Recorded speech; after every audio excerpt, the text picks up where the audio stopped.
Hey friends, Constance here. Welcome back to A Good Life Farm. So I'm doing something a little bit different today. I am filming with a cell phone, not my normal modus of operandi, but my normal filming camera died last week. If you guys knew how many cameras I've had to replace since starting my YouTube channel, it would kind of make you a little nauseous. I don't try to think about it too often. I do have a backup camera that's my older camera. I don't use it quite as much just because it's not good with low light. And as you can see by the sky back there, we are actually right at dusk. And so of course it's going to be low light, which means that camera would not have been able to handle to come out here. So I actually have a new cell phone and it takes some pretty good photos. So this is going to be like my trial run of seeing what it looks like on a vlog. I don't plan on doing this regularly, but the replacement camera that I have ordered has not come yet. And I'm being a little impatient, but I have no choice. You can see the chickens right there. I don't know if it'll let me zoom. Nope, hold on. So the Icelandics there are getting ready to go to bed. They've been kind of easing over toward their coop. And I've already done evening chores, but I wanted to come out here and swap out some SD cards real quick. This morning, when I got up, I get up really early, especially now that we've had the time change, which drives me absolutely insane. I'm getting up even earlier than I was. I'm trying not to get up at 3 o'clock like my brain is telling me to, but I am still getting up pretty early. And this morning when I got up, I let the dogs out and they were in the backyard, and Duke did not want to come in because he could hear something and he was growling. And so I listened and I could hear it too. I could hear something, some sort of animal moving through here. And so I'm hoping that one of my mini cameras, will have caught what it was. Unfortunately, I know for a fact that this one didn't have an SD card in it because I pulled it the other day and I forgot to put it back. So I'm going to fix that real quick.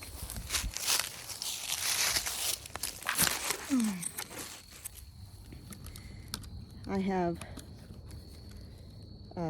if you've been around for a little while, you know I've got trail cameras all over the place just because I love to see what's out here, and you never know what you're going to catch on camera.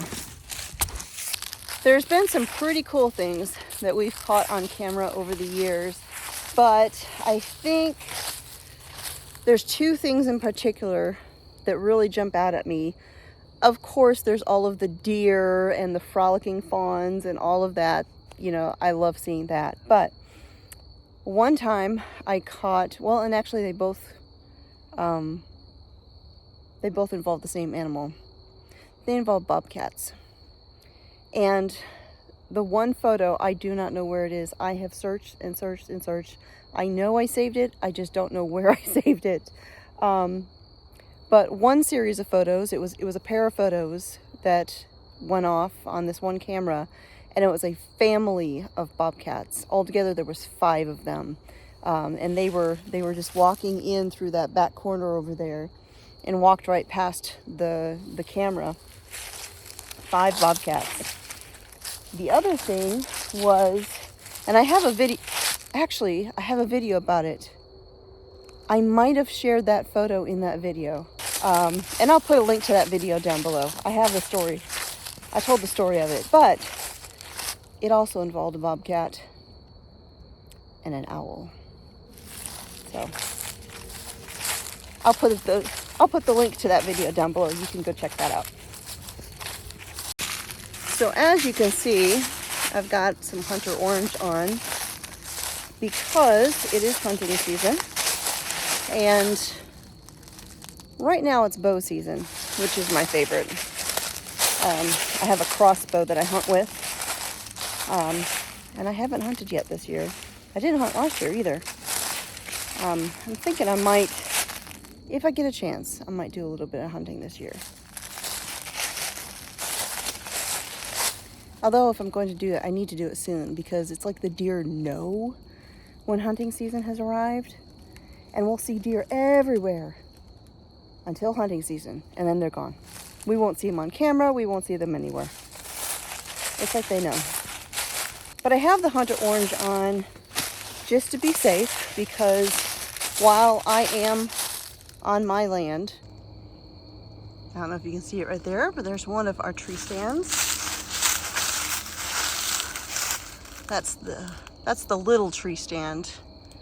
We have a two-seater that I much prefer to use.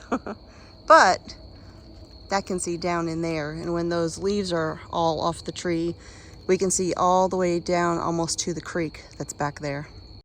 But as I was saying, that while all these woods here that you see do belong to us, they are our property, the property that away is not ours, and it is actually on, if you find the right map, it's actually considered a part of the wildlife refuge.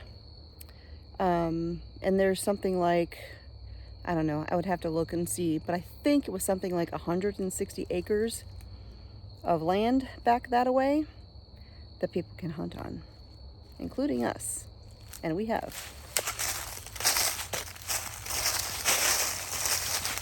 As a matter of fact, my son was hunting, was it last year or the year before? And he got one back in there. So we were really blessed that when we found our property, not only was it the size that we needed for everything that we needed to do with plenty to spare, but we have access to all of that we can use as well. And what's great about it is, unless you're an old timer who's been around here, most people don't know that even exists. So there's hardly anybody that ever hunts it.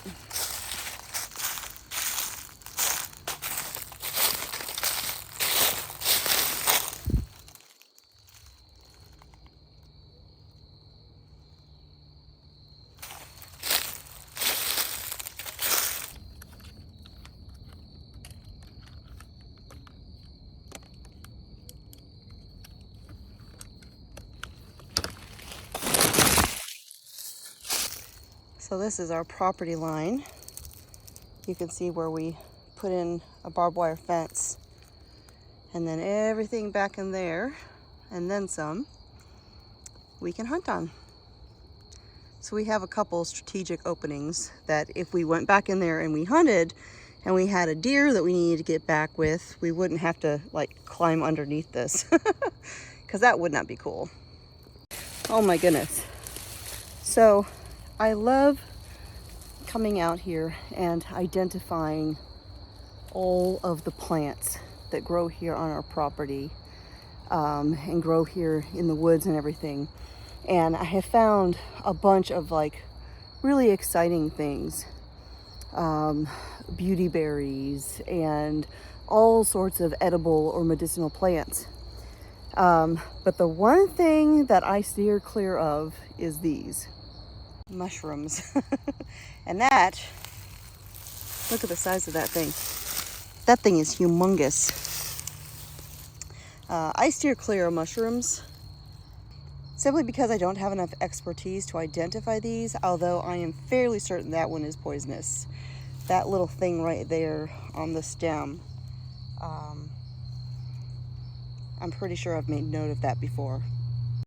Now that said, there is one mushroom that I have identified that I am confident enough that I know for certain what that mushroom is.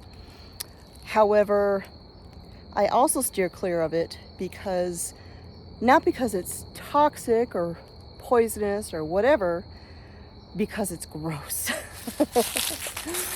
And I actually just saw one this morning, which is funny because I was just thinking yesterday that I hadn't seen one in a while.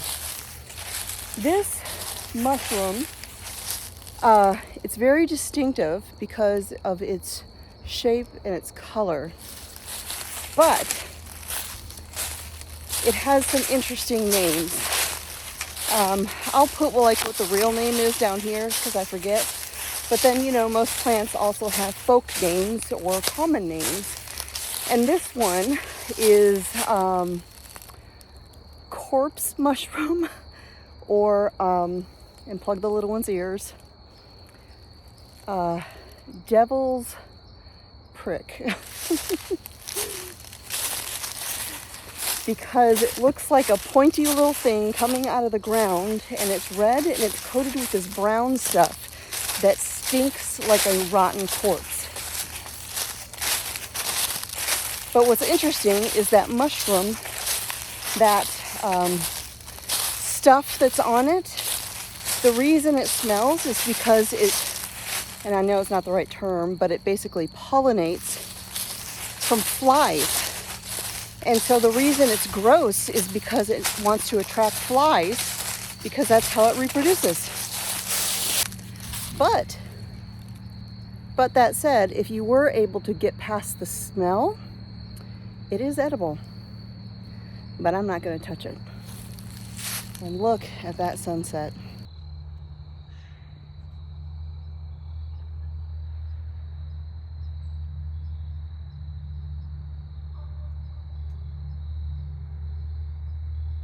All right, you guys, so it is truly getting dark now, as you can tell from that sunset. So I'm going to go ahead and wrap this up.